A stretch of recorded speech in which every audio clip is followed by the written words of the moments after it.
Hello Spurs fans and welcome back to the channel with your host Kieran talking all things Spurs. So today we play Fulham in the Premier League, 6 PM kickoff, and that's being played at Craven Cottage. Before we get into things, I just wanted to ask that if you enjoy these videos, please hit the thumbs up, support it with a like, it'd be much appreciated. You can also turn on the notifications so when the next video goes live it will pop up and let you know, and you can just access it that way.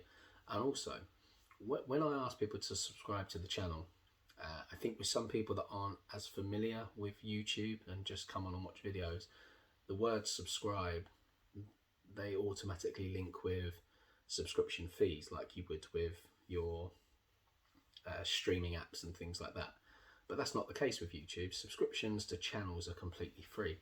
So if you just push subscribe onto my channel, what then happens, it means that you essentially follow my channel, like with the social media apps. If you are friends with someone or you follow someone, it's pretty much the same as that.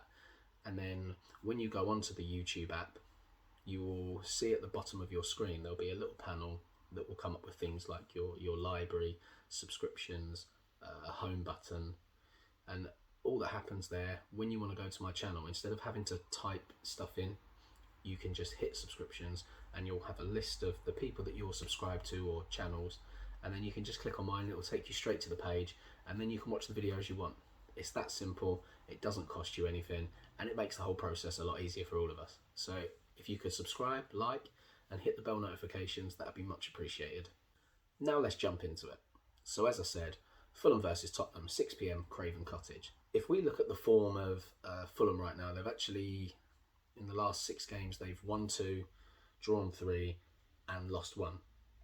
Now they're sitting 18th in the Premier League table, and that's mainly due to the fact that they struggle to score goals. Defensively, they've not been too bad recently. We'll talk about that in a bit. If we jump into team news for the game, we are only without Giovanni Lo Celso, and as we know from Jose's comments, he is back in training, which is great news, so it shouldn't be too long before we see him. He did say, however, that they aren't going to rush Gio back at all, which I think is the right thing to do, as we've done so many times with Harry Kane. He comes back from injuries really quickly and we don't always see the best form from him to start with. He tends to struggle.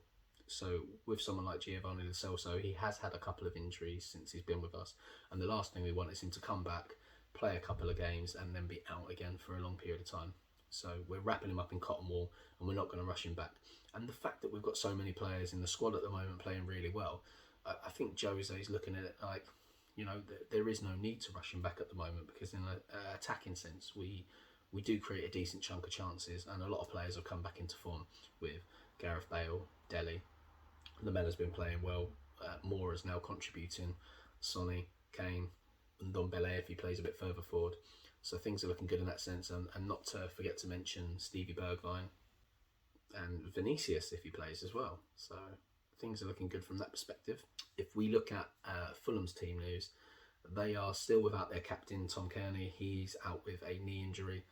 They're also missing defender Congolo. He's out with a calf injury.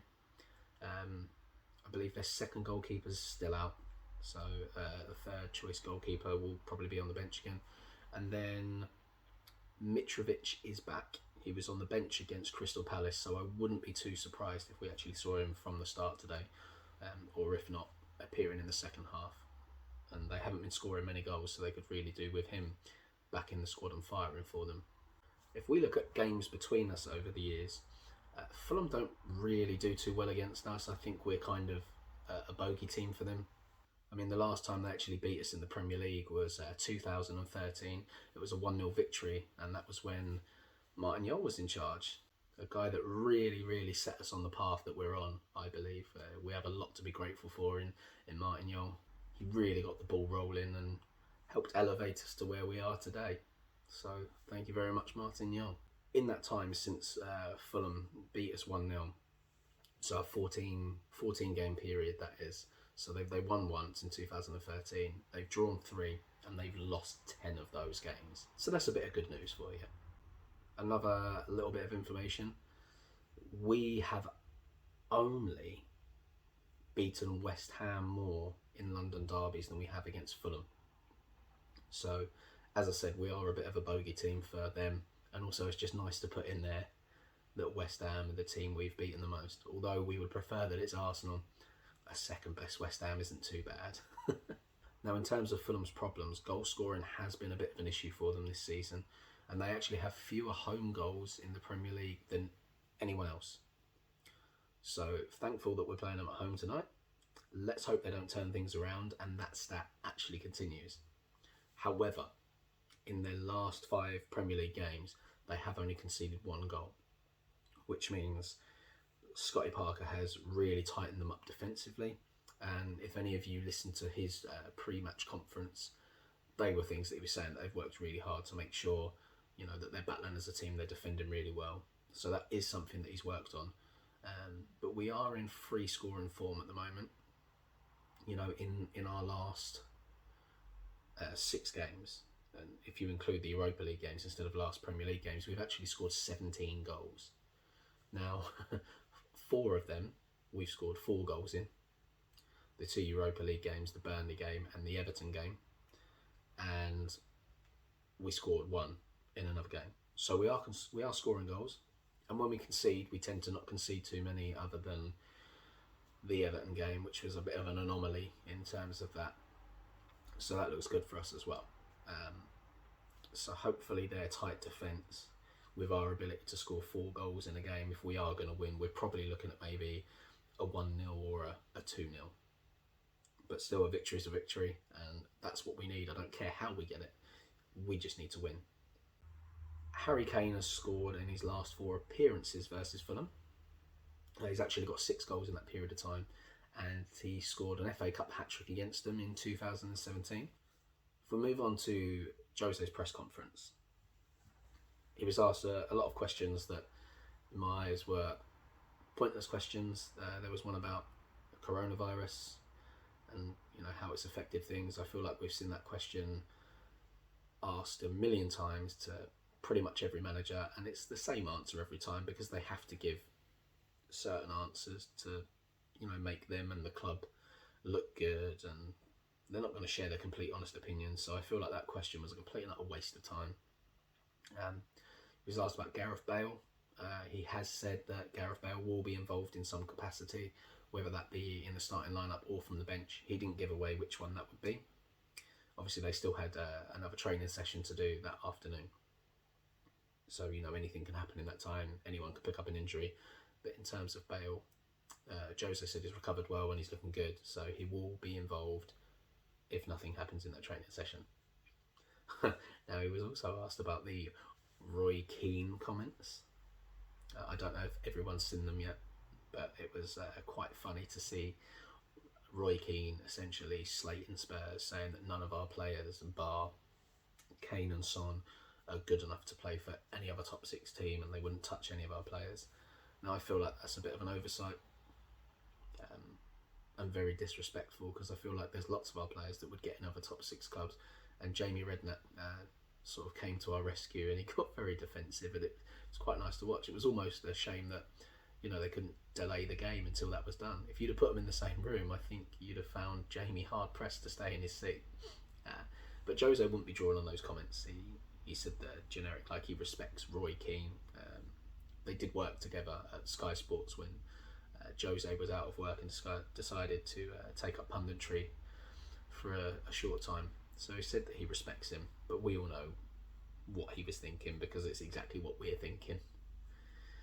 But there you go, he wasn't drawn on it, wouldn't comment, or even about the fact that our players are average. He wouldn't defend that and say they're not. So take from that what you will. He was also asked about the race for the top 4 and top 6 and our chances of finishing there. He also didn't comment on that, but we know from Jose that he says in pretty much every interview that we take it game by game. So he just said that we need to make sure that we win the next game. And I think that's a good way of looking at it, because it doesn't put too much pressure on the players. Although, as fans, we would love him to say, of course we're going to finish in the top 4. But it's a strange season, and there are many teams with strange form. All we can do is keep winning games and put pressure and hope that they take a downturn. There's many teams around us. It's very, very, very tight. So it's going to be a tough one. But if we can put together a real good run of games, that will put pressure on those other teams. You'd expect, I don't know, maybe a team like West Ham that aren't used to finishing that high up the table. The pressure may get to them like it seems to get to us every time there's a possibility that we could win the league. I know that they say we're Spursy, which is just another way of saying they bottled it. So hopefully some of these other teams have Spursy moments in their run with the remaining games. Jose also said that he likes Fulham. They have a nice big squad. They have good players. Scotty Parker's managing them well. You know, the normal complimentary comments that you expect from one manager to another. So I'm not going to read too much into that as to whether he does like them or not, or see them as a threat. He was also asked a question about why it's taken Gareth Bale to get back to these fitness levels where he can string a few performances together and play a decent chunk of minutes. He was quite clever in his answer. He told the reporter to ask Real Madrid. And I think that's a fair comment, to be honest, because we're not there. We don't see behind the scenes. But, you know, if you haven't played football for 2 years, I mean, even if you're training at a high intensity, matches are completely different. It only takes something like 3 to 6 weeks to become completely unfit. So if you were just to, I don't know, at the end of the season, you see footballers go on holiday. And I actually remember years ago there was a photo of Tom Huddleston. He was out on holiday. He had a beer in his hand and a bit of a beer belly, shall we say. And when it's like a 3 to 6 week period where, you know, they do lose quite a bit of sharpness if they're not looking after themselves properly and having a wild one, like they do deserve after these seasons if they've played well and done the job that we as fans want them to do. But over a long period of time, we've not actually been on the pitch. There's a lot that goes in that, and that's why it's taken him so long. And he's had some niggling injuries on the way, so it's not just a case of, you know, getting back into the team and getting those minutes. But Gareth also needs to trust his body. He wouldn't have been doing as many intensive sprints, and that's hard for a player. So, you know, they're the reasons why it's taken so long. But it was quite nice for him to sort of deflect it and say, ask Real Madrid, as if to say they didn't play him, they're the problem. They haven't kept him as fit as he should be, because although it's the players' responsibility to remain fit, the clubs need to do everything that they can to make sure their players are in tip-top condition. Jose was also asked about international duty, because there is an international break coming up, and he was asked if he was worried about players travelling to red zones. So he was asked if he was worried about players like Lo Celso and Davidson, Sanchez, and he gave a very sensible reply. He said he's worried about all his players. And that won't just be from a coronavirus standpoint, that will be to do with injuries, jet lag for some of them, especially when we've just sort of put a couple of victories together. The last thing you want is players to go on international duty, fight for their countries in unimportant games and come back injured. So every manager worries the second their players are called up, and unfortunately for us, we have a lot of international within our squad. You know, even players that aren't regular starters, and even some of those that don't make the bench very often, they are regulars for their international teams. Fingers crossed they will come back in tip-top condition. Another talking point was Joe Rodon, wanting to know why he hasn't played a lot of minutes and what he has to do to play. And Jose's answer was he doesn't have to do anything. Now, answers like this wind me up, because if there isn't anything he has to do to get the minutes, why is he not getting the minutes? Jose went on to explain that had he been available for the Europa League squad, then he would have picked up minutes there. But those minutes may have stopped by now, because we're getting down to the latter stages of the competition, we want to win it. So that tells me if there's nothing that he needs to do to get into the squad, but he isn't playing, that tells me that he doesn't quite trust him yet. He hasn't played him in a couple of big games, but I feel like with the pressure that was mounting in the bad form, Jose doesn't want to take too many risks from a defensive standpoint, which is why we haven't seen Tanganga as much as we would like to, despite the fact that he was, you know, a breath of fresh air last season. So I think it more comes down to a trust thing at the moment, but he said he will get chances, and when he does, it's up to him to take them. Jose was asked about Toby's condition. Now, I think this question comes from Alderweireld Gold. He made an interesting observation that Toby doesn't seem to ever play 3 games in a row, and that was the case as well when Pochettino was in charge. Now, Toby has had some hamstring injuries in the past, so Ali put that question to him, just asking if there was anything to do with former injuries stopping it. Jose come out and said that, Toby looks after himself, he's in very good condition, he can play that. And if you look at our centre-backs this season, the main 3 of Dier, Sanchez and Toby, they've all had relatively similar amounts of game time. So he's just rotating them. Maybe that's just to keep them fresh. Maybe that's because of the individual errors. Maybe he's just trying to find his best centre-back partnership. Whilst we're on centre-backs, I actually felt that Sanchez had a really good game in the last game. Now, he's been bashed by a lot of Spurs fans. I feel the guy's got a lot of talent. I think we just need to find the right player to play next to him to really bring him out of his shell. And then I think we have a good centre-back on our hands. He's quick, he's strong. He came through the academy at Ajax, so his passing shouldn't be as poor as it is at the moment. But I think maybe he puts too much pressure on himself in certain situations, and that's why we see passes go awry. And I think with time, and regular game time is the key thing here. He recently hasn't had proper regular time. You need to play week in, week out to really hit your top form as a centre-back. I don't feel that you can be in and out of the side and expected to perform. A question was whether we would continue with this attacking style that we had against Burnley. In my eyes, that was probably another pointless question as well, because we know managers aren't going to release tactics before a game and give the opposition a chance to, come up with a strategy to work against that. So all that he said was, we play to win. I'm hoping that we go all out attack against them. I feel like with the strong defence they've got at the moment, we should attack them. We should be relentless in the attack, just hit.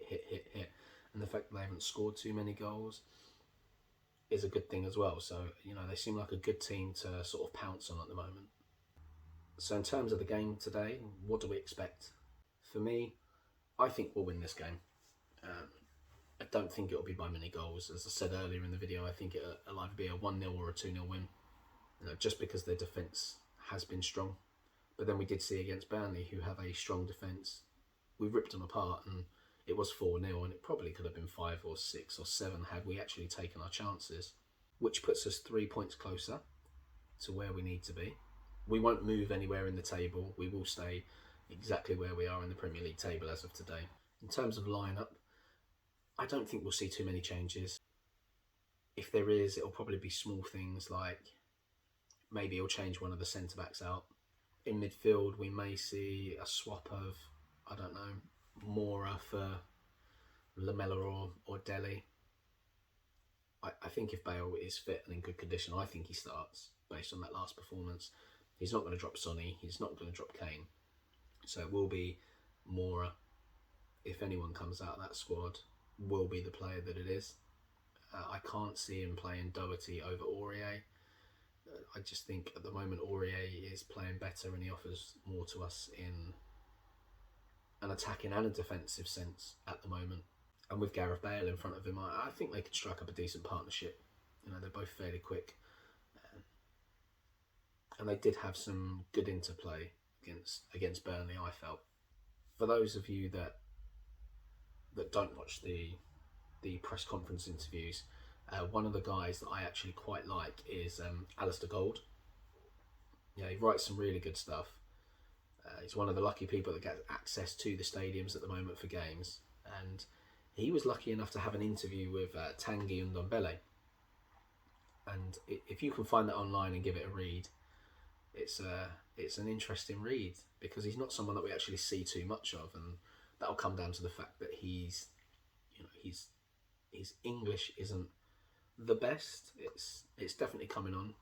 Moussa Sissoko is probably the guy that he goes to most in the squad, and Serge Aurier. The three of them, I think, spend a lot of time together, and they get on really well. Sissoko really helped him during his tough time at Spurs.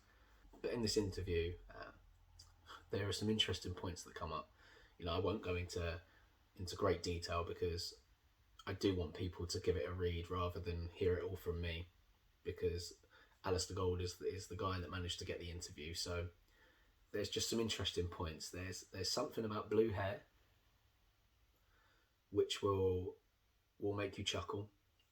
They also talk about the first lockdown and how it was when Jose turned up at Tanguy's door to go out and do some individual training, how he felt about that.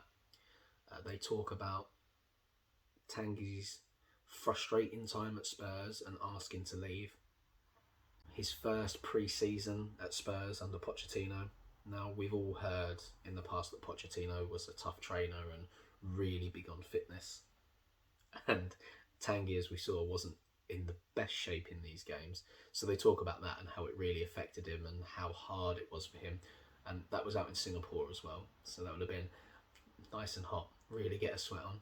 You know, you also have to remember that Tanguy, not too long ago, was actually playing in the fourth or fifth tier of French football before he sort of had his rise. So in terms of physical demands, his body wasn't used to anything like the Premier League. And we know even the French First Division, Ligue 1, is not anywhere near the Premier League. He also talks about COVID and admitted that he contracted the virus. He also had his knee injury, and I think that was around sort of the same time. But Ali has said that he was a nice guy to talk to. He felt they built up a decent rapport during the interview. He seems like a nice guy. He came across as intelligent. And as we see on the pitch, he's very laid back and nonchalant. And Alasdair Gold said that he does come across like that in interviews as well, and asked if it's got him into trouble, because as we know, clubs, they tend to fine players. And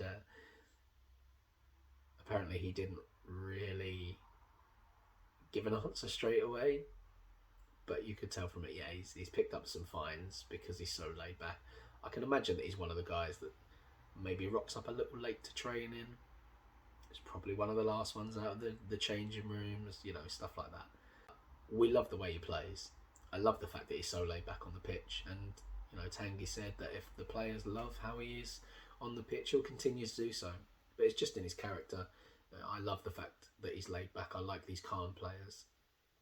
So if you get a chance, go online and find that. Just, you know, go into your browser and just type in Alasdair Gold, Tanguy N'dombele, and it'll probably come up somewhere. And just the last thing, to end on a happy note, before you go off and get ready to watch the game tonight, this shirt right here. Now I want you Spurs fans, without cheating, to comment below and tell me which Premier League season we were wearing this shirt. I also want you to tell me which player this shirt brings to mind, your favourite memory whilst we were wearing this particular shirt. I'll have a read through, and in the next video I'll read some of them out and give you a shout out. Thank you for sticking with me in that talk about Tottenham Fulham pre-game chat.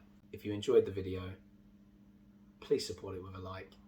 It'll be much appreciated, and if you haven't yet, remember to hit that subscribe button. Thank you so much. Come on, you Spurs, and I will talk to you again after the game.